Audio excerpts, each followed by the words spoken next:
Before I start off and introduce myself, I'd like to introduce the other Collectiv team team member who's actually going to be helping present this today, and that is Ginger Grant. Ginger, do you mind introducing yourself real quick? No, Greg, that's fine. Hi, my name is Ginger Grant. I'm a Microsoft Data Platform MVP, and I've been using Power BI since the Excel days, and I'm excited to talk about the new licensing changes for people who aren't aware. Microsoft announced some new stuff at Ignite that we're going to cover as in addition to the other licensing issues that already exist. Awesome. Thanks, Ginger. Ginger is very, very well experienced in the Power BI world as well as Azure, so you have an expert on the call today, everybody. A little bit about myself. I'm a principal here at Collectiv. Been using Power BI for about 5 years. My favorite feature of Power BI is really just the automation of everything, the ability for you to connect to these data sources, do the transformations in Power Query, and then once you do that once, it's completely automated.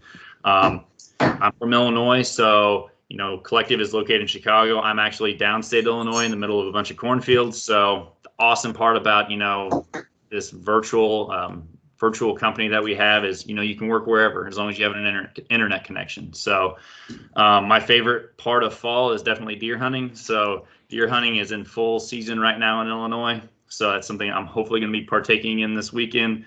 And then little another extra fact is I'm still pretty upset that lime Skittles were removed from the original Skittles pack. So I'm not sure if anyone else is in the same boat as I am. All right, so let's talk about Power BI licensing. We're going to be talking about these different SKUs that are on the screen here.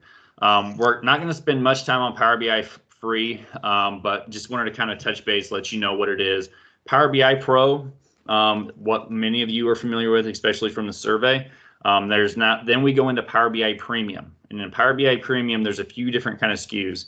The first one we're going to be discussing is something called P SKU, and that's the one that's the most common.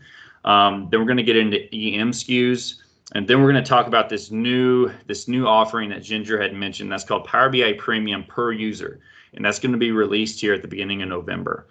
Then we're going to talk on Power BI Report Server, mention what it is all about, and then if there is enough time, which there should be, we're going to touch on Power BI Embedded and what Power BI Embedded is used for.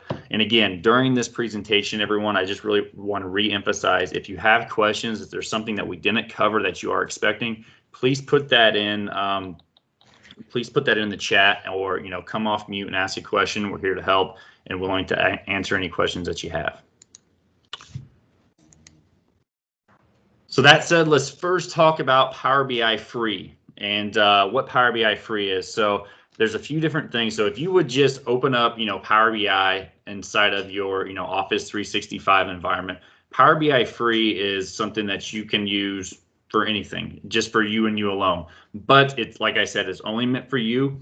What you can't do with Power BI Free that you can do with Pro or Premium, and in my mind, what really kind of sets the Pro and Premium apart is you can't share it with anybody.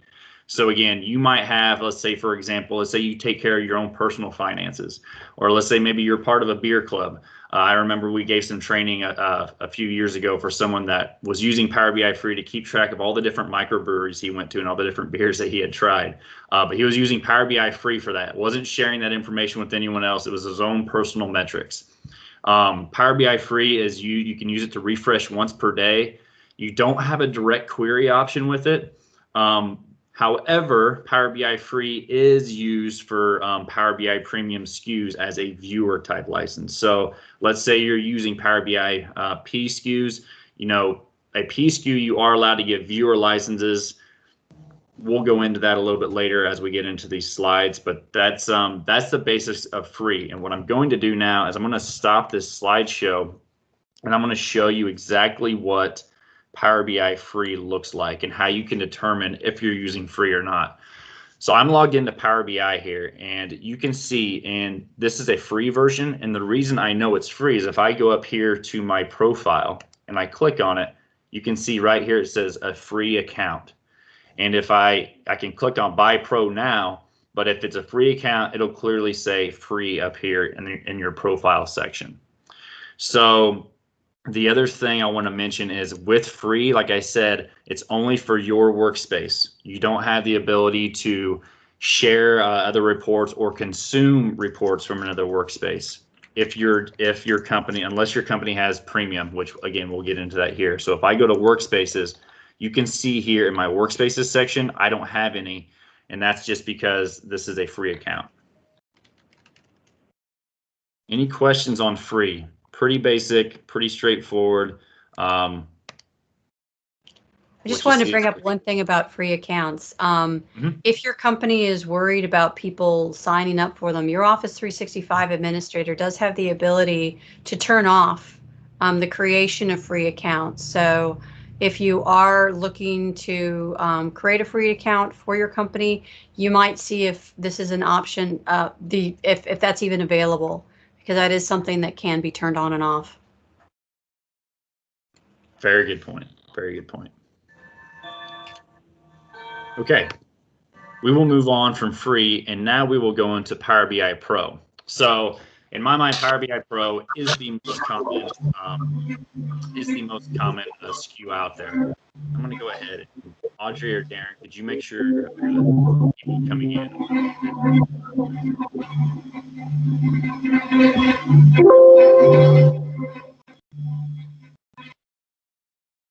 Here we go. Okay, perfect.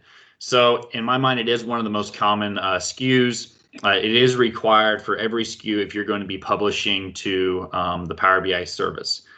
This does allow you to collaborate with users inside of your environment, so you can actually publish it, you can share it, you can create workspaces. It doesn't actually mean that you can do everything. You have to be an actual Power BI admin in order to basically to administer your Power BI service, but Power BI Pro allows you to do the sharing and collaboration, which I feel is the biggest piece of Power BI. All users who want to view reports, so in your organization, let's say you create a sales report and you want to share that with someone over in finance. In order for that individual in finance to consume your report, they must have a Power BI Pro license if you're not on some other type of Power BI Premium SKU. So there's no way to get around that unless they have a Pro license if all your organization has is Pro accounts. The maximum data set size, so if I'm creating a Power BI report in Power BI Desktop, the maximum size of that data set, of that actual can only be 1 gigabyte. Okay, so if your file is huge, you got all these huge tables and this huge wild tabular model, if it goes over 1 gigabyte, you need to either look at optimizing that model or move to a Power BI Premium SKU.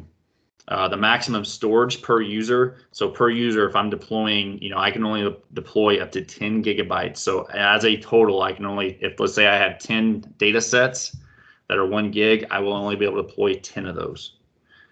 As far as reschedules, so another cool part about Power BI that we all probably know is the ability to schedule refreshes, so that data automation. So once I do that, once I make connection to my data source, I can now refresh that data source, but I can only do that 8 times a day.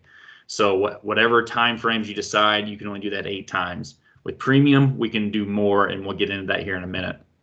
And then real quick on the actual costing of Power BI Pro, it is $10 per month per user. So if you have 10 users inside of your organization, it's going to cost you $100 per month for Power BI Pro.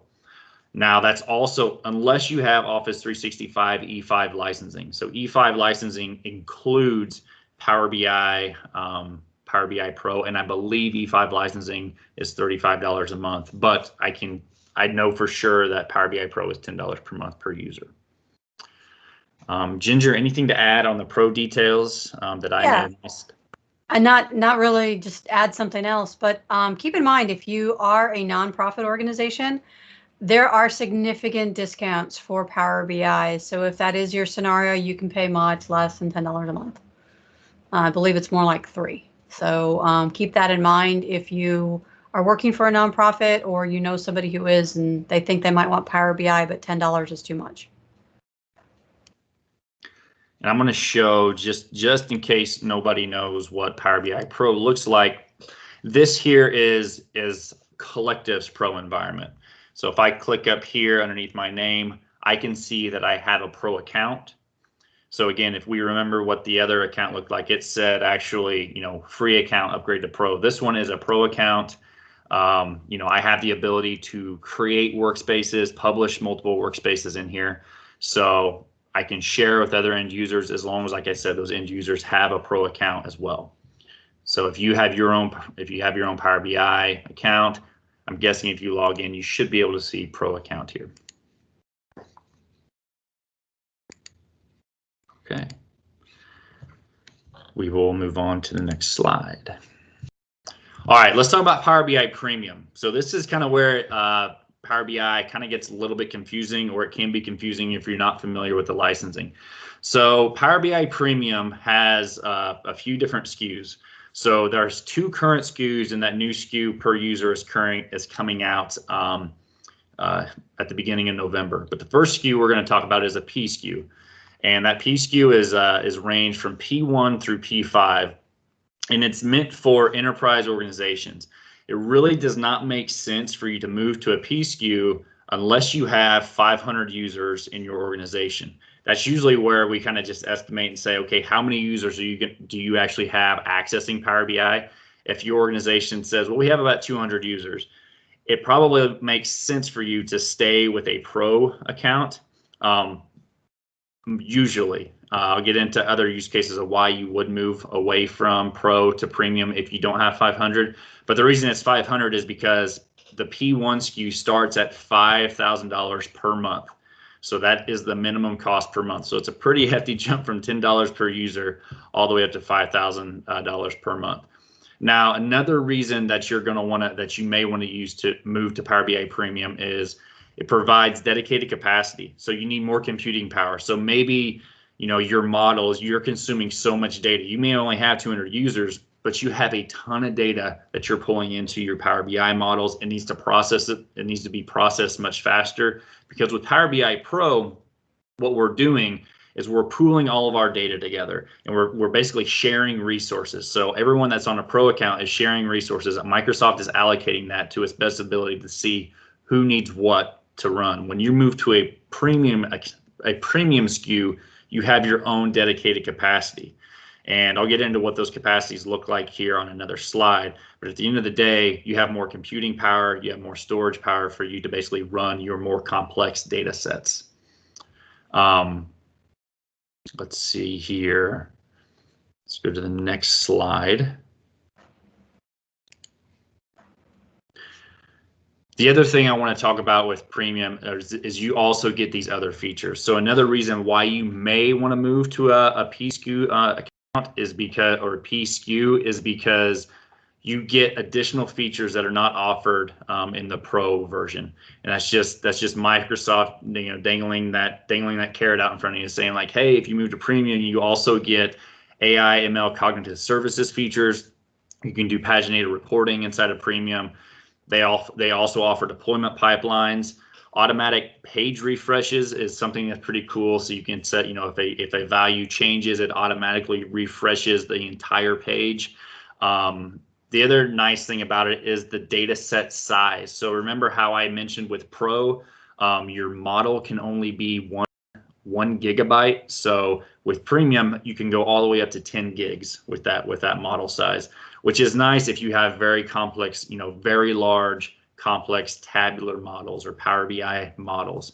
And the reason we can do that is because we have that dedicated capacity. So obviously, as you get up to 10 gigabytes, you're going to probably be at the higher end of the P SKUs, but it is available in case you need to go up to that data range. Another sweet feature is the data refreshes. So you can essentially refresh 48 times per day. So we know when we do an import method with Power BI, we're constantly importing our data. There's no direct query, but maybe your data is being refreshed every hour or maybe every 30 minutes during the day. You can set up literally a refresh. You can refresh your model 48 times per day, which is a pretty awesome feature. It's where you don't actually have to do a direct query type of method to access your data. The other thing I want to mention is, how do you know if you're actually in a Premium account? Well, if everyone can see this image here, if you can see this diamond, basically a diamond means that that is a premium workspace. And that's how you know if you're using your organization has premium or if you're in pro. And I'll actually get out of the presentation here and I'll show you a premium account to show you what that actually looks like. Before I do that, Ginger, I know there's probably a ton of things I missed. Anything that you'd like to add on to what I spoke about here? So one thing that you might want to think about when you're looking at Power BI Premium is the response times that you get. With Pro, not only you have no idea who's on the same physical server that you are, and what that means is that your report visibility, your SLA for how long it takes a report to load can vary quite a bit for reasons that have nothing to do with your organization because you're on another server sharing space. And with Premium, you can better control that because it's your dedicated server, meaning that the only reason a report would be slow would be something going on in your environment. And that's not the case with Pro. The cognitive services are really kind of cool. Allows you the ability to do forecasting and also anomaly detection. And those are some interesting features, and Microsoft is adding more and more on those. If you want to know what they're looking to add, look at the cognitive services. They're looking to incorporate the insights that they have found there within Power BI, doing more of a citizen data scientist. And that's a big push that Microsoft is doing with a number of products. Awesome. Thanks, Ginger.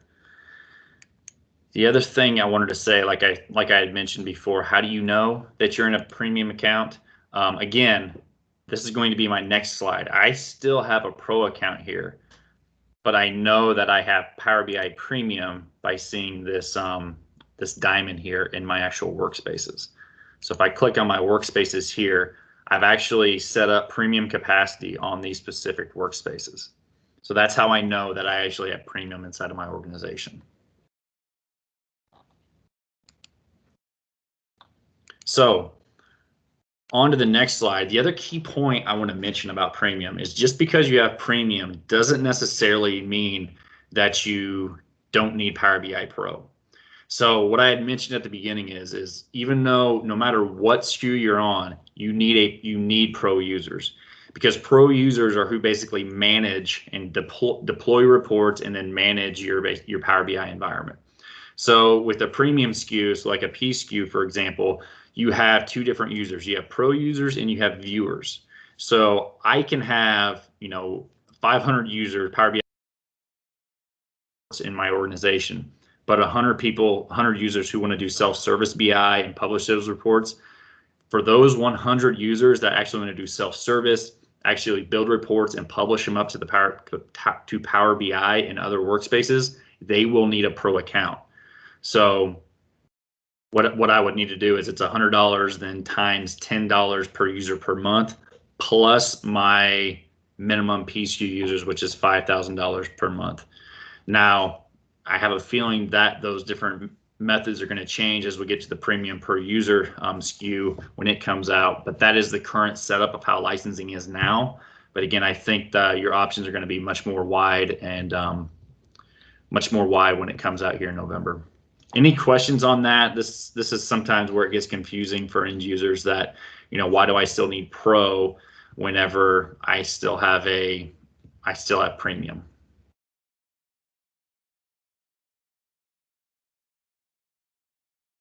Okay, if there are any questions, feel free to ask. Like I said, this is your guys' session. We're here to help. And I live next to the train tracks, everyone. There's one coming through now, so I apologize if it gets too loud. So the next Power BI Premium SKU I want to speak about is something called an EM SKU. And the EM SKUs are EM1 through EM3. And this is more for organizational embedding. So it's still a premium SKU. However, users don't have access to the Power BI service. Users are accessing these reports through either Microsoft Teams or Microsoft SharePoint. More times than not, especially with the advancements of Microsoft Teams, everyone in the organization is usually accessing this through Teams now. However, it just depends upon what your organization's preference is. Like I said, it still requires a pro license to publish these reports. The biggest thing is like I said, it's all about, at this point, it's all about an architecture of how you're going to decide to share these reports, how you're going to decide to share them in the different channels of Power BI teams or the different pages within SharePoint. End of the day, it's still a premium SKU, but you're viewing it in a different location than the service. Ginger, anything to add with the EM SKU? I mean, it's in my mind, it's pretty straightforward, but I could definitely be overlooking something here. Well, the big reason that people use it is it's less money. And that is, do you know what the exact pricing is? I don't have that up in front of me. Yes, the exact pricing for EM SKU, it's approximately for EM1, it comes out to about $650 per month. EM2 is $1,200 per month, and then EM3 is about $2,500. So just gives people another options for these different SKUs. And there are people who use them outside of the way that Microsoft has designed it. So you can use them for, you can, they tend to be very popular due to the fact that you get a lot of the features with, of course, a decreased price. Yep, I would agree. Yeah, pricing is definitely, I would agree with you. Pricing is definitely one of the main reasons why I think a lot of organizations use these SKUs. And to Ginger's point, we do have a pricing table at the end of this. But if there are any questions on pricing that I have mentioned or haven't gone through, please ask us. Let us know. One thing I will say is you're going to see more and more features that Microsoft is rolling out, encouraging teams, as we all know, to be like the one-stop shop. So there's going to be more stuff with embedding your Power BI in Teams going forward. Yeah, especially with the new Teams, the new Power BI, is it the add-in or app that's available? I think now it's on the left-hand bar within Teams. So pretty awesome stuff. Yep. All right. For the new one, Power BI Premium per user. So this was announced at Microsoft Ignite. It was a few weeks ago now. Time flies, but this is a new per user Power BI Premium SKU. It's going to be public preview available in early November. It includes all pro license capabilities, but it then also includes other premium features. And this table here pretty well goes through everything, or the main key points of what it includes compared to a full P SKU premium to a P SKU premium licensing model. So it looks like there's just a few things, the few key things that is not available. But Ginger, anything you want to mention to the per user licensing here that you found that you like the most about it, I guess? Well, one thing that I think is kind of interesting about it is it provides the ability to have Power BI Premium without that huge dollar commitment, which I think is awesome. Mm-hmm. The one thing that's kind of super annoying about this is Microsoft announced this and did not announce a pricing for it. Thanks, guys. Yeah. But it will be, November is just around the corner. I was involved in a Twitter poll, and most people believe, if you want to, go off that poll, it'll be between 20 and 40 because of Tableau's pricing. So that's likely where it's going to land. One thing, too, is that Microsoft is aware that people would want to use Power BI Premium SKUs and share it to people who don't have them. And yeah, that is explicitly turned off. Right. Yeah, that's definitely, yeah. So if you have a premium SKU, you can't, definitely cannot share with someone that has pro, correct? That was my understanding of that as well, right? It has to do with the features that you put in the workspace. So if you create a workspace as a premium user, that workspace cannot be shared with pro. So if you are in that scenario and you've got that situation, for people who have premium SKUs, have somebody else create the workspace if you want that workspace to be shared among a wider audience. Good stuff. Any questions that we can help you guys on with the per user? I'm going to be sharing some links here in the chat here at the end of this as well. It has some good has some good information that Microsoft has put out there for more information on the per user, but then also on just licensing in general. So you'll have access to those links as well.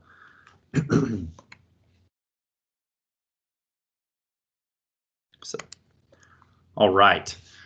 So Power BI Premium Report Server. So we actually had a few individuals that said they're using Report Server inside of their organization. So one thing to mention, Power BI Premium Report Server is included with Power BI Premium if you have a P SKU.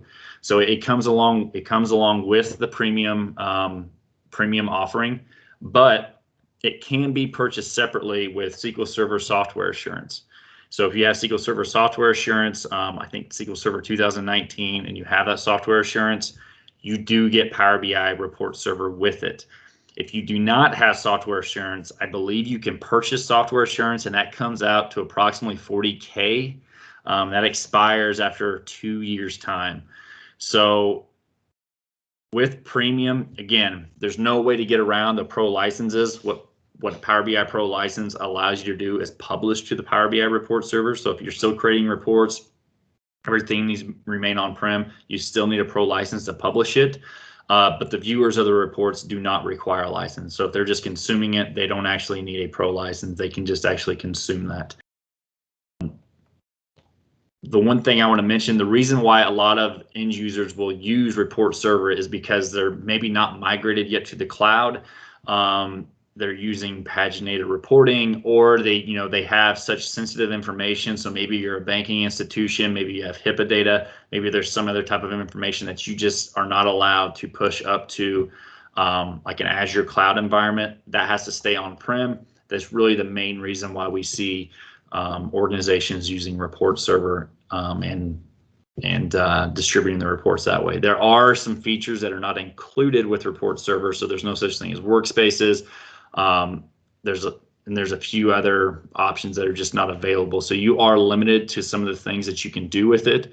But if you can't, like I said, it is an option in case you are looking to distribute reports where you can't be moved to the cloud. Greg, one thing I wanted to add that's not included is dashboards. So there are no dashboards. It doesn't exist as a feature in Power BI Report Server. One of the other things that people really who use it like about it is I worked with some attorneys recently, and they were pretty specific about their data staying on-prem. They liked the fact that the distribution method is similar to what you see in SSRS. So it's folder-based. So if they have people that they don't want to have access to the report, they put them in a folder and don't give them access to it. So some people find the distribution method very easy to do with that. Another thing too is you must have SQL Server 2016 or better Enterprise Edition. Unfortunately, if you've got anything other than Enterprise Edition, it's a feature that's not available. It's an only Enterprise feature. Very, very good points. Yep. Any questions on Report Server, everyone?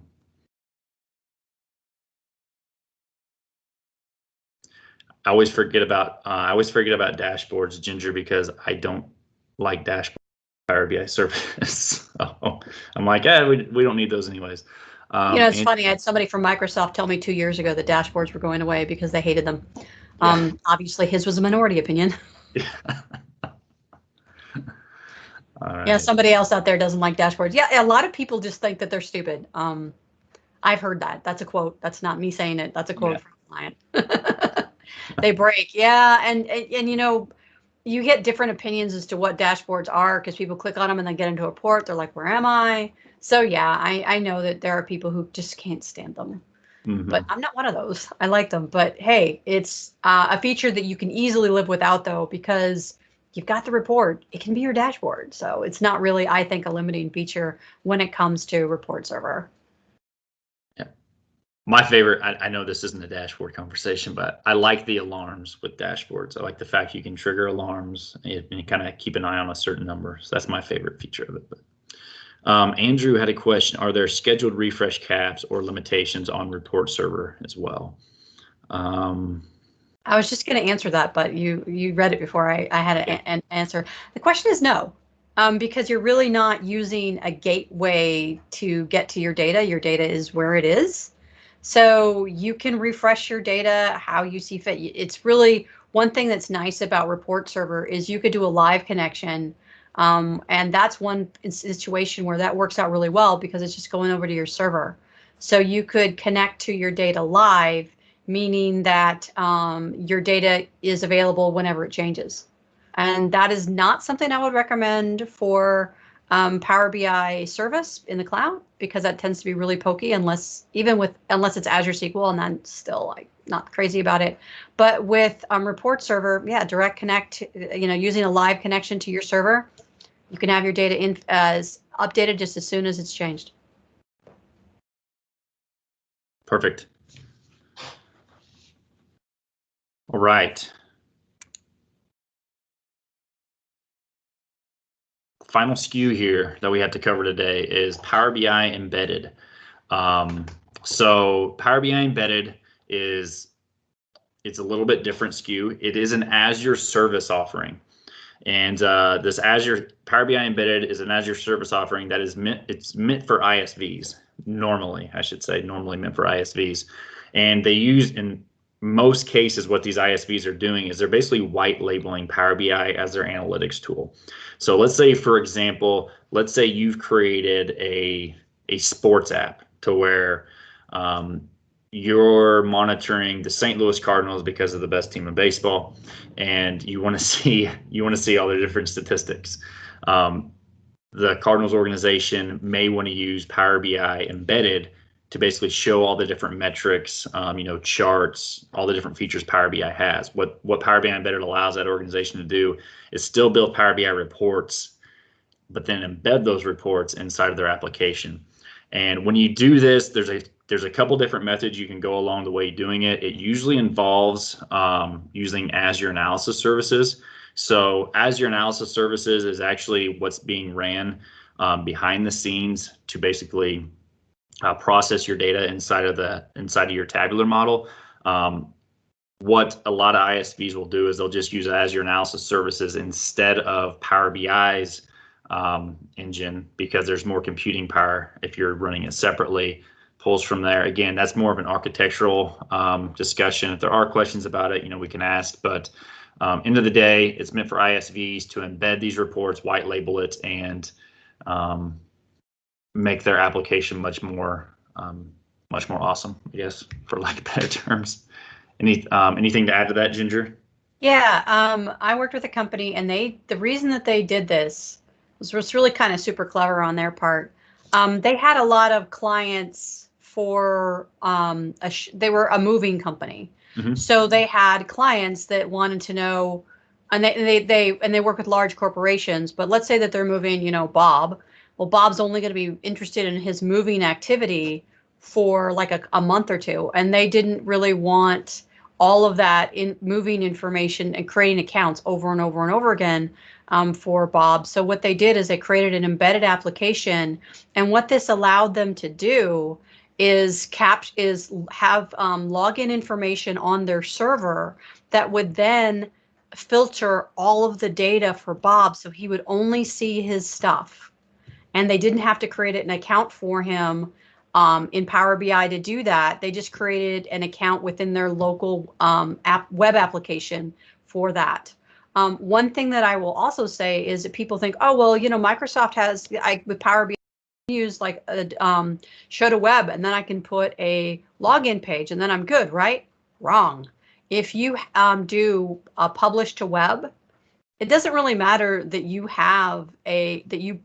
put that behind a page where you've got a login and password. That publish to web, unless you use Power BI embedded, is available to everybody on the internet. And Microsoft really dislikes people trying to get around it by putting a login screen in front of it, and they tend to publish these. So if you think you can get around it by doing publish to web and then putting a screen in front to log in, no. As a matter of fact, you are lulled into a false sense of security because there isn't anybody on the planet who can't access your data, and they may. So if you do want to limit to, provide embedded for, some clients, you must use Power BI embedded. Otherwise, you're just completely exposed. Very good point. Very good point. We've gone into some other organizations to where they are actually using the publish to web, and we're like, hey, do you guys realize that people can see that data? You may want to take that down, ASAP, so the whole world doesn't actually see your financials or your marketing trends or whatnot. So I guess I'll add another client that we've worked with. They're actually in the staffing industry, and they use Power BI embedded, and they were continuously building reports, but they found themselves building these same reports over and over and over again. They weren't Power BI experts, but by any means, but what they wanted to do was say, hey, we want to give this, offering where we're giving the same reports no matter which one of our staffing clients signs up with us. So what they ended up doing is they created 20 standard reports. They funneled all of their clients' data into a large data warehouse, and they basically gave logins for each organization, and based upon security, IDs and whatnot, when they logged into their platform, they were seeing Power BI reports. But if I logged in with company ABC, I would see my data. But if Ginger would log in with staffing company XYZ, she would see her data. And again, it was using Power BI embedded to basically provide those reports. Yeah, one thing that I'll also bring up with this, Greg, is you really do need to have somebody who's pretty decent at .NET. If you just want to do the basics, though, Microsoft has provided in GitHub full-on code samples so that you can get this up and running. So if you're doing simple stuff, you don't have to be that .NET savvy, because you can just copy all the code from Microsoft and change it. Mm-hmm. If you want to do anything more complex, though, you're probably going to want to have a couple of people who are pretty versed in .NET to set is embedding within an application. So they're expecting that you've got a web application out there. So keep that in mind if you're considering using embedded, the kind of staffing that you'll need to have to be able to do it. Very good point. Very good point. All right, let's get to the slide that probably everybody is curious about, and that is pricing. So this is the premium SKU pricing. So the EM SKUs, just so everyone knows, the A SKUs are embedded. So whenever you see an A SKU, that refers to the Power BI embedded.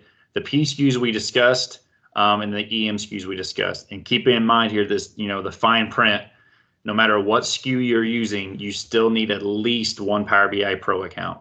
And that's the $10 per month per user. What's not included on here is the Power BI Premium per user, because they announced it like Ginger said, but they didn't give us pricing, which is kind of annoying, but hopefully we'll find that out here soon in the next couple of weeks. But the one point that Ginger made as far as the EM SKUs, why a lot of organizations kind of lean towards those, is because it's a more inexpensive route to basically distribute Power BI reports.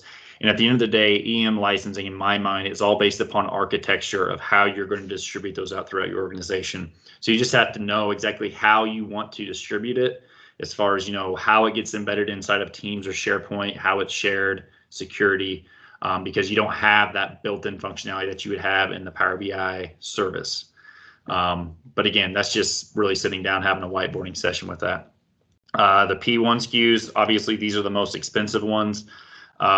But if you have a large enterprise organization with a ton of users or a ton of data, or you're just needing those extra features that Power BI Premium offers, this is a route that could be optional for you. And then at the end of the day, we have our A1 through A6 Power BI embedded SKUs.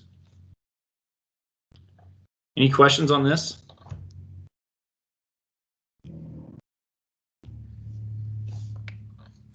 Oops.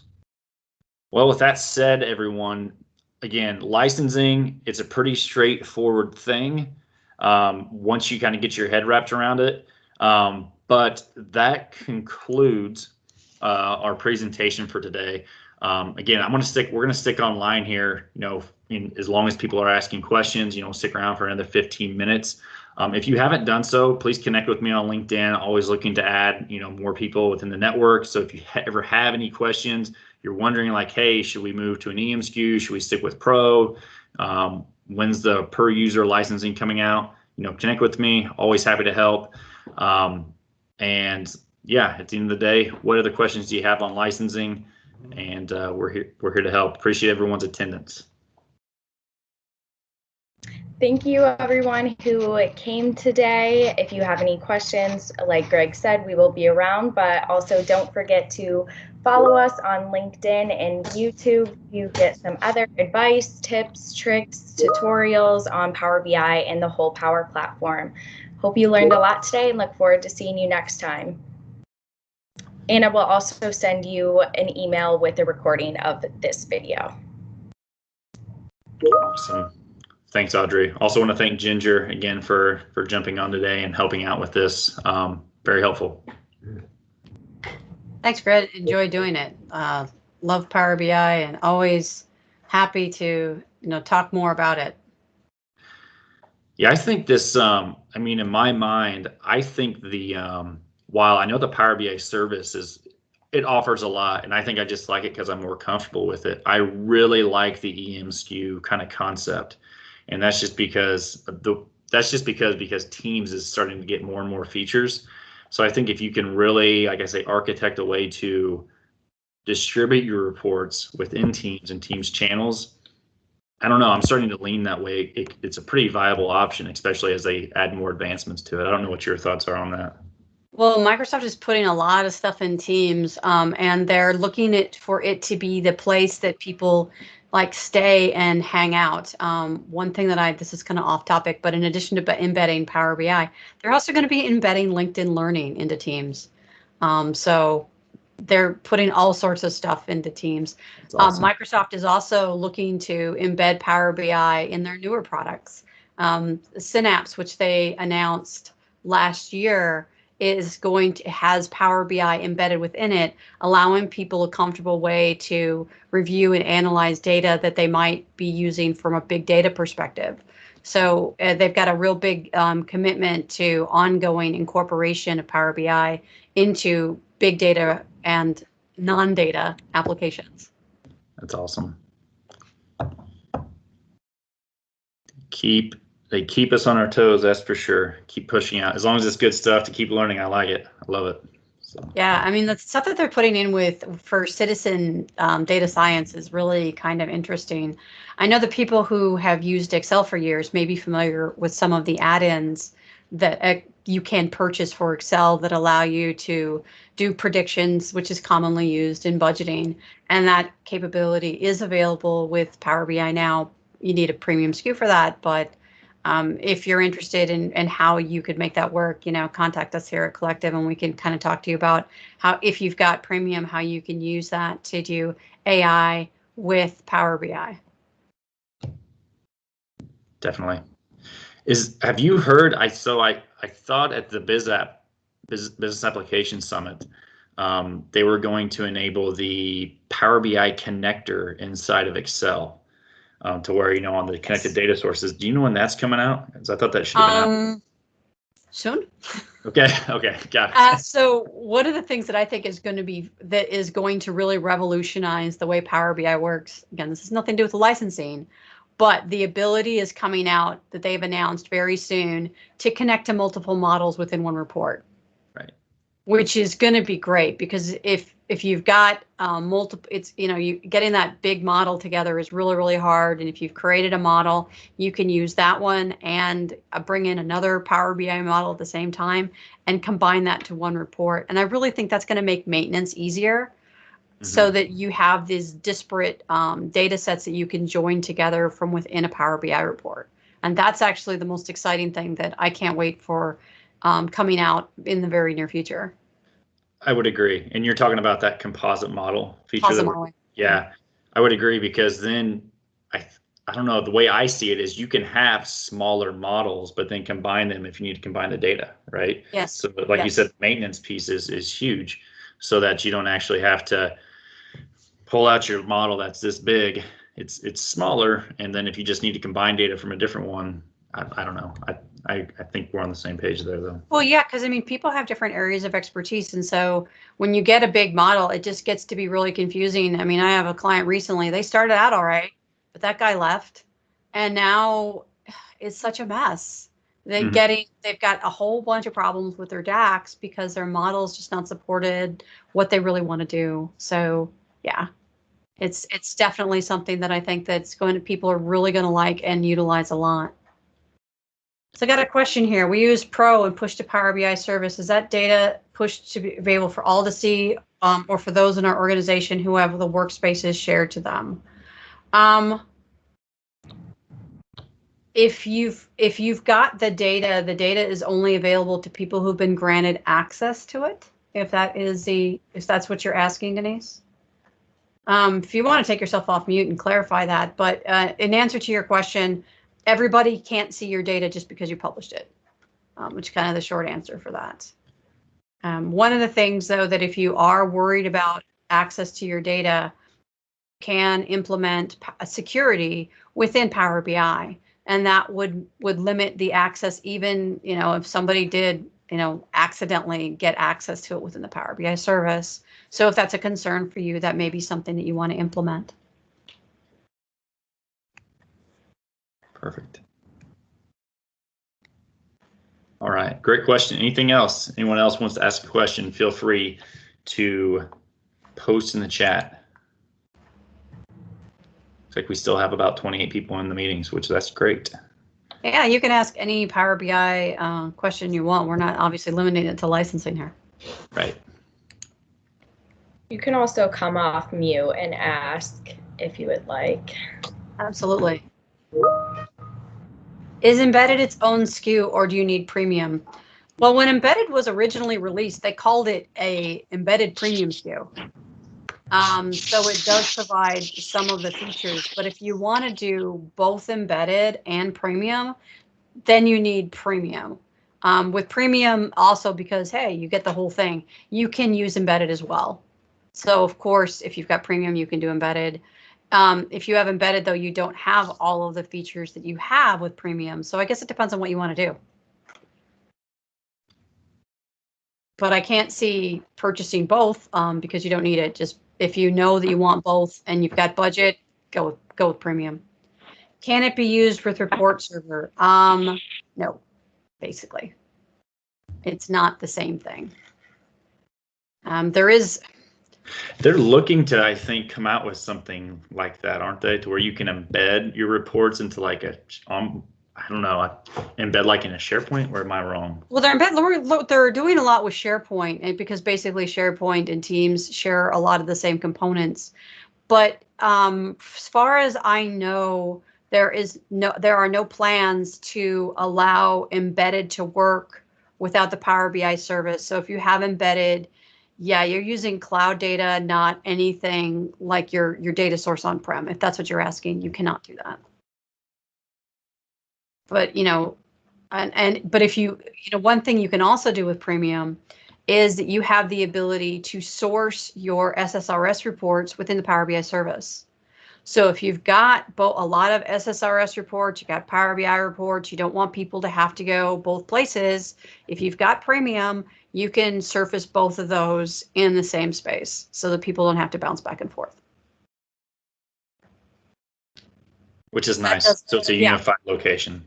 It is a unified location. Of course, there are some things that you're going to want to do with your data if you have all of your data on-prem from performance reasons. It's not necessary, but you probably will want to look to see about moving some of your data sources in the cloud if for optimal performance, if people are looking at those reports from within the service.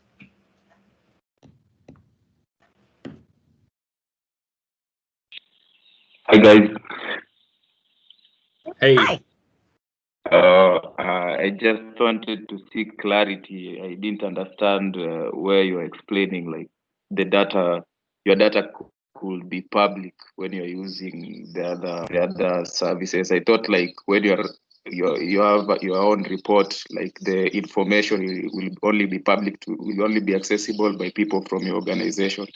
So I don't understand how someone could like view your data. Kindly Yeah, so you have the option within Power BI to do something outside of what Greg's showing you here, and that's called publish to web. So if you create a report and you say, I want to publish the report to the web, which is, outside of creating an application or anything like that, then all it takes is a link to get there. Now, it's really easy not to do that because you actually have to work really hard to publish something to the web outside of your Power BI environment, but you can do that. And then in that instance, it's available to the planet. And people often do that. I mean, I know a lot of for example, if you go to the Power BI gallery and look at the COVID reports that are available there, those are published to the web so that anybody has the ability to access them. So that's an example of a report that you can go look at right now. If you go to powerbi.com and go to the gallery, you can see a bunch of reports that are available for the world to see, and people want to do that. You probably don't want to do that with your company's financial reports, though. It is an option that you can turn off in administration so that nobody will do it by accident, but it's impossible to do it by accident. You've got to have meant to do that. Right. Does that answer your question? Yeah. Thanks, Ginger. Yeah, to kind of follow up with what Ginger was saying there, we have this IRS demo report. Again, it's all public data that we created, and it's something that we wanted to share just to show, how Power BI works. And you can do that by, they changed this up on me because I don't do this very often. Oh, right here. We can embed the report, and I can do a publish to web. And when we do that publish to web, like Ginger was saying, that's creating a link or a URL code. And we did that, and that URL code is basically this site here, and this is available to anyone. So anyone who has access to this link, we could put this on our website. They can see this data. Now, this is all public information, so we really it doesn't bother us who sees it. It's all data for anyone out there. But definitely not something you want to be putting your financials on and sharing with the public. Is this report available in the gallery, Greg? It is in the process of getting in there. For those people who haven't ever looked at Microsoft's Power BI gallery, where the public reports are shown, it's a really great location to look at for design ideas. Because let's face it, sometimes you're like, my report is super boring, and you can't think of what you might do to make it pretty. Check out the gallery. Some of those are beautiful and wonderful, and some are terrible. But it gives you a perspective of what people are doing with the reports, how they're organizing them, how they're laying out, and gives you some concepts that you might want to implement within your organization.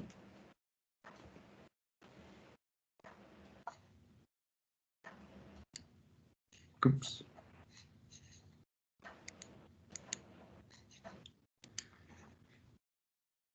Any other questions?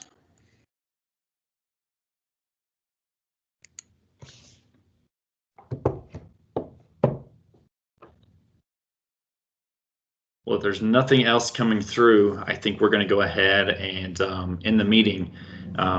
Ginger, Audrey, Darren, appreciate everyone's attendance and help with the presentation today, and really appreciate everybody joining. Your participation, the questions that were asked. It makes us presenting. It makes it a lot easier on us when there is cooperation. So we really do appreciate that. And again, if you think of a question in an hour and you're like, oh crap, I should have asked that question, feel free to reach out. Greg gave his contact information on LinkedIn. I'm at Twitter way too much at Desert Isle SQL. So if you've got Power BI questions or you are looking to maybe expand what your company is doing in another direction, reach out to us at Collectiv and see how we can help. I mean, we've got a lot of different options available, from just helping you through a rough patch to designing your entire system. So feel free to reach out. Awesome. Audrey, over to you. And just wanted to say, follow us on LinkedIn and YouTube so you can always get updates and other tips on Power BI and Power Platform. And read more about our programs we offer on our website at gocollectiv.com.